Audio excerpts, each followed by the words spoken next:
그대 이름을 말해봐요. 잊은 말이 있다면 알려줘요. 당신이 듣고 싶은 걸 내가 대신 말해줄게요.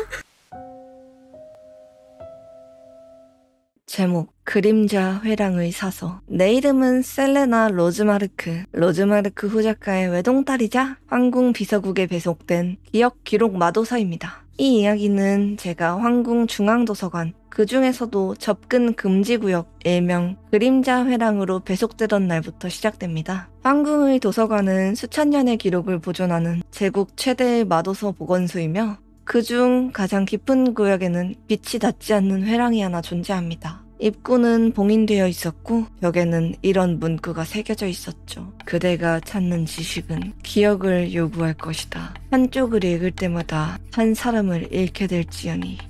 처음에는 그냥 단순한 경고라고 생각했어요. 하지만 그곳은 실제로 존재를 대가로 책을 열람하게 만드는 금서 보관소였어요. 그림자 회랑에는 한 명의 사서가 있었습니다. 하지만 그 사서는 사람이 아니었어요. 말없이 웃는 그림자, 눈이 없는 안면, 검은 장갑 너머로 책을 건네는 손. 그는 언제나 말없이 책을 꺼내며 제가 열람할 페이지를 대신 펼쳐주었고 항상 이렇게 속삭이듯 물었어요. 무엇을 해주시겠습니까?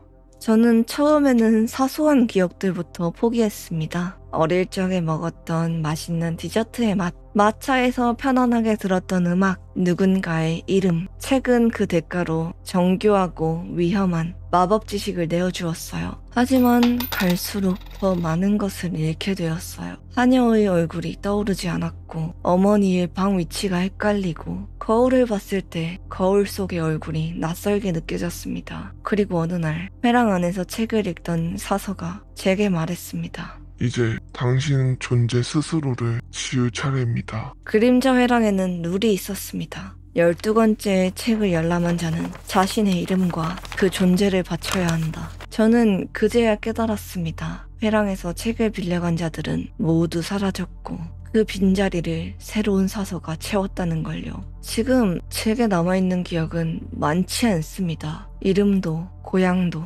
누굴 사랑했는지도 모두 저 책장이 삼켜버렸습니다. 지금 당신 앞에 책이 있다면 한 페이지를 펼치기 전에 자문해보세요. 당신은 무엇을 잃을 각오가 되어 있습니까? 제목 성벽 밑에서 속삭이는 자. 노르디의 북벽 아래에는 말을 삼키는 자가 있다. 이 말은 북부 국경 귀족들 사이에서 오래전부터 내려오던 금기였다. 그러나 이 단어의 기원을 아는 자는 드물었고 알고 있는 자는 더 이상 말할 수 없었다. 성벽은 오랫도록 북방의 맹수와 마물을 막아왔으며 무너진 적도 함락된 적도 없었다. 다만 그 성벽 아래에는 들어가서는 안 되는 틈이 하나 있었다. 눈에 보이지 않는 균열, 토대가 살짝 가라앉은 틈. 그 틈 속에선 목소리가 자랐다. 처음엔 단순한 바람 소리처럼 들렸다. 하지만 수비병들은 말한다. 바람이 아니라 사람의 목소리라고.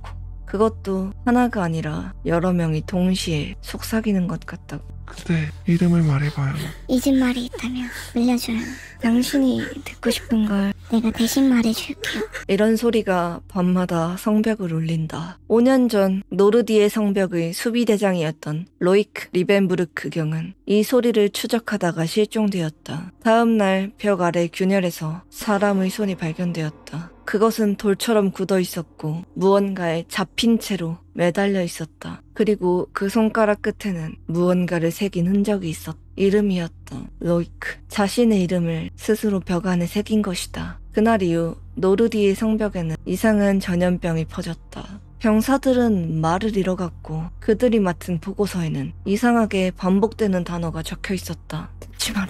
말하지 마라. 이름을 부르지 마라. 그들은 서로 손짓으로만 부르기 시작했고 밤마다 누군가 혼잣말처럼 자기 이름을 중얼거리다가 성벽 아래로 걸어 내려갔다. 누구도 그들을 말릴 수가 없었다. 왜냐하면 그 순간 자신도 이름을 부르고 있었기 때문이다. 지금 노르디의 북벽은 폐쇄되었다. 그곳은 지도에서도 사라졌고 왕실 문서에서조차 이전 수비대에 대한 언급은 전부 말소되었다. 하지만 아주 가끔 북쪽에서 불어오는 바람에 무언가가 섞여 들린다. 내 이름을 잊지 마. 이 틈 아래로 오면 나한테 말할 수 있어. 당신의 이름은 뭐였죠? 제목 흑단정원의 묘비꽃. 정원은 모든 귀족가의 얼굴입니다. 이는 라인베른 자작가의 가훈 중 하나로 그들의 저택엔 그 말에 어울릴 만큼 정제된 정원이 있었고 한번 발을 들이면 누구든 숨을 멈췄다. 그 정원은 검게 윤기가 나는 흑단 석판 위에 지어졌으며 사계절 내내 시들지 않는 꽃들이 피어 있었다. 하지만 정원의 하녀들은 그 꽃을 묘비꽃이라고 불렀다. 왜냐하면 그 정원에는 다른 무엇보다 많은 무덤이 있었기 때문이었다. 정원의 한가운데에는 늘 검붉은 꽃이 핀다. 잎은 창백하고 줄기는 유난히 말라있으며 꽃잎은 새벽마다 피고 낮에는 감긴다.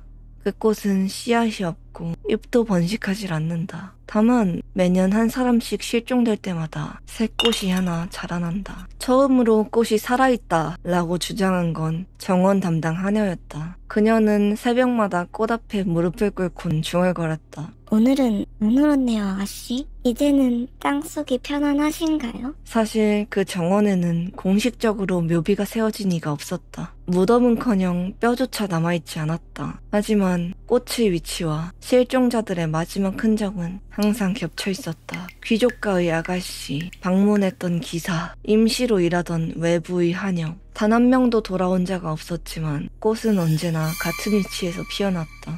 그리고 그 꽃을 관리하던 하녀들 역시 1년을 넘기지 못하고 다른 이로 바뀌었다. 세간의 소문은 라인베른 가문의 고유 계약과 관련되어 있었다고 한다. 어떤 고귀한 혈통을 유지하기 위해 정원은 살아있는 자를 대가로 생명을 빌려간다라는 금기된 계약. 사실 여부는 확인되지 않았다. 왜냐하면 정원에 대해 묻는 자는 하나같이 이상하게 혀를 깨물거나 목이 멎어 말을 잃었기 때문이다. 몇 년 전 정원에 남겨진 한 장의 기록지가 회수되었다. 정원 일지를 적던 마지막 하녀의 글이었다. 그녀는 이렇게 적었었다. 오늘로 14송이가 되었습니다. 흑단 정원은 이제 14명분의 목소리를 담고 있습니다. 꽃들이 꿈에서 말을 걸어옵니다. 네, 전 그 아이 곁에 눕습니다. 자리를 비워도요. 15번째 꽃자리는 당신 겁니다. 지금 라인베른가의 정원에는 15송이의 꽃이 피어있다. 아니, 정확히는 꽃잎이 15개로 갈라진 한 송이의 꽃. 그 꽃을 보고 웃는 귀부인들은 말한다. 올해도 관리가 잘 되었네요. 다음 계절에도 변치 않으시길? 그러곤 마치 아무 일도 없다는 듯 차를 한 모금 마신다. 그래서 다음 꽃은 누구세요?